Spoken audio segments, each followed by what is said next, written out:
Você gosta de terror? De algo místico, sobrenatural? De bruxaria? De levar sustos? Gosta de um roteiro bem interessante? De jumpscare? Gosta do gore?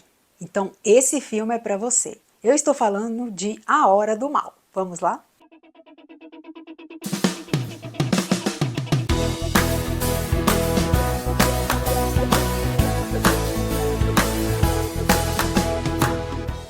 A divulgação desse filme está bastante interessante. Eles estão falando que é o melhor filme de terror do ano. E ele traz aí uma mistura de drama, comédia, terror e levado aí para o lado do sobrenatural. E aí, será que ele realmente funciona? Um épico de terror de várias histórias interrelacionadas sobre um desaparecimento de estudantes do ensino médio em uma pequena cidade. A priori, então, o filme começa mostrando essas crianças que às 2h17 da manhã sumiram. Elas saíram de casa e para o meio do mato e sumiram na escuridão, como eles falam. E aí a cidade toda está desesperada, principalmente os pais, para ter resposta do que aconteceu com as crianças. Então eles não sabem e a principal suspeita aqui é a Justine, que é a professora dessa sala, porque é uma sala de 18 alunos e todos eles apenas da sala dela que sumiram, menos o Alex, que é o único menino que ficou, que não sumiu. Então o filme vai girar em torno disso, dessa história, desse mistério do que está acontecendo na cidade.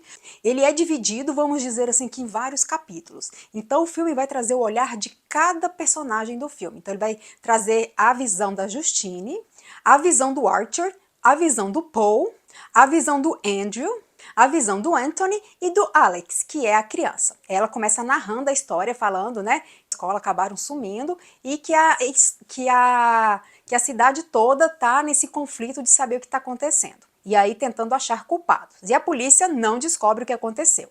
A priori, o filme tem um ritmo mais lento, porque ele está explicando essa história, e como eu falei, ele está mostrando a visão de cada personagem, a mesma história, a mesma coisa, só que de vários olhares, para a gente entender o que está acontecendo. E aí, do meio para o fim, que ele começa a desenrolar e a gente entender, e a gente começa a entender o que está acontecendo.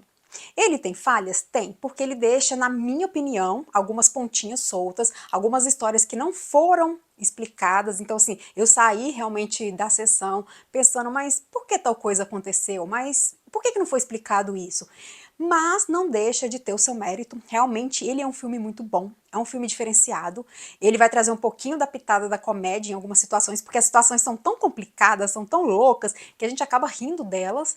Mas em contrapartida também é um filme que vai trazer bastante mistério, vai trazer o gore que a gente gosta. Inclusive a última cena é uma cena muito pesada e por conta dessa cena em específico, o filme teve classificação 18 anos. Se não fosse por conta dessa cena, o filme poderia ter tido, acho que 16 anos, 14. Mas, a meu ver, é um filme muito brutal, muito pesado para ter uma classificação indicativa de menor de 18 anos, porque tem assassinatos, tem cenas mostrando realmente as mortes e essa questão das crianças. E o interessante é porque o filme consegue brincar com a coisa do sobrenatural, com a coisa do gore, ele tenta alguns jumpscare que às vezes pode funcionar, e essa questão da bruxaria. Então a gente fica assim pensando o tempo todo, o que será que está acontecendo com essas crianças? Será que é algo realmente sobrenatural? É serial killer? O que é? E ele vai te envolvendo de uma forma que você nem vê o tempo passar. É um filme envolvente, é um filme cativante e que realmente ele tem total mérito em dizer assim que é um dos melhores filmes do ano realmente do terror. O diretor do filme é o Zach Greger, que é o mesmo diretor de Noites Brutais, que é um filme muito bom também, quem não assistiu, assista. Então ele traz um pouquinho daquela coisa do Noites Brutais, né, que é aquela coisa do incerto, que é a coisa obscura, que é a coisa que ninguém sabe o que está acontecendo e que no final tem essa reviravolta. E curiosidades, lá nos Estados Unidos, eles brincaram, porque o filme, as crianças desaparecem às 2h17 da manhã. Eles fizeram várias sessões exatamente nesse horário para poder chamar a atenção do pessoal para poder assistir.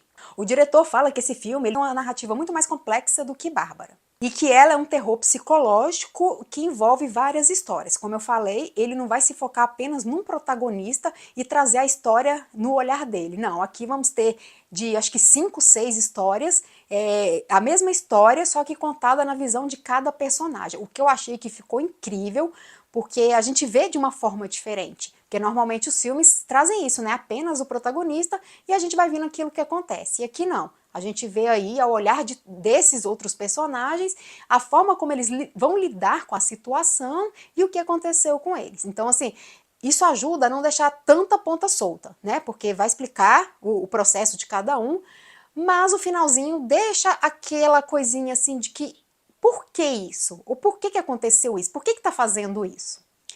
E além disso tudo, a gente tem um grande mérito o filme, que é o elenco. Temos atores maravilhosos, começando pela Julia Garner, que faz essa professora, o Josh Brolin, que faz um dos pais dos meninos desaparecidos, que é o Archer, o Alden Ehrenreich, que faz o Paul, o Benedict Wong, que faz o Andrew, o Austin Abram, que faz o Anthony, e o destaque maior vai para o Cary Christopher, que é o menino que faz o Alex, porque a carga emocional da criança é muito grande aqui. Ele é uma criança que tem que passar por situações bastante delicadas e complexas, então o ator conseguiu trazer isso aqui muito bem. Essa criança que está sofrendo nessa situação, que não sabe o que fazer, quer pedir socorro e não tem a quem recorrer. E ao mesmo tempo ele é ameaçado, aquela coisa toda. Assim, para não dar spoiler, é basicamente isso, mas eu acho que ele entregou uma profundidade muito grande do seu personagem. Essa criança, né, que tá ali, tipo, querendo acreditar que tudo aquilo que ele tá vendo é um sonho, que não tá acontecendo aquilo, que é muito surreal. E os outros também, os outros atores aqui, cada um aí com seu mérito, porque é é uma professora, um pai que tem um filho desaparecido, é um prefeito, é um menino de rua que é drogado, então cada um trazendo o seu mérito aí. Aquela coisa também que o filme mexe muito é a questão do passado de alguns personagens, que deixa no ar assim, será que ele é o culpado realmente? Porque o passado dele não é nada bacana. E também desmistificando isso, né? Porque a pessoa teve um passado ruim, ela é culpada. Nem sempre, né? Então ele consegue trazer essa profundidade desses personagens, consegue trazer esse carisma, porque tem carisma também todos eles, e a gente, como eu falei, como você tem um olhar de todos eles, você entende o porquê cada um tá agindo de tal forma. E é muito bom, eu gostei bastante, é um filme assim que realmente dá pra ver aí umas 2, 3 vezes, que vai fazer você sair do cinema pensando no que você acabou de ver, e simplesmente assim ficar especulando, né? Que eu achei que esse filme dá abertura para vários outros filmes. Se o diretor conseguir brincar com essa história, eu acho que abre caminhos aí para uma trilogia, quem sabe. E vale muito a pena conferir. Para a galera fã do gênero terror, é uma grata surpresa. E de acordo com o Termômetro Nerd, a minha nota é 8. A Hora do Mal estreia dia 7 de agosto nos cinemas. E se você gostou desse vídeo, não esqueça de seguir o nosso canal, curtir, comentar, compartilhar. Se você já assistiu o terror, A Hora do Mal, ou vai assistir, comenta aqui embaixo. E até a próxima!